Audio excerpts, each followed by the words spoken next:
Today I will teach you about the 7 days of the week in Lao language. So let's get started.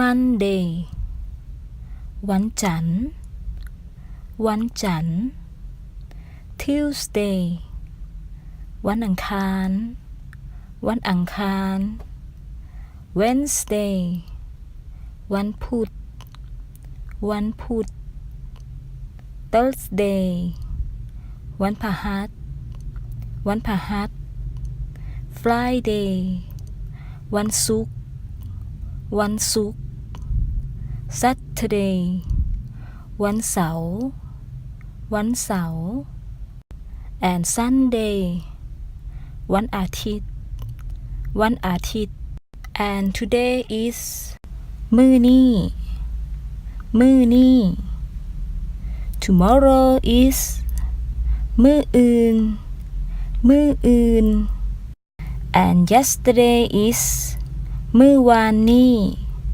มื้อวานนี้ Those are the 7 days of the week in Lao language.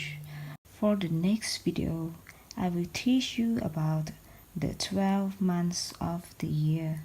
You can leave me any comments and your interesting topics that you need to learn.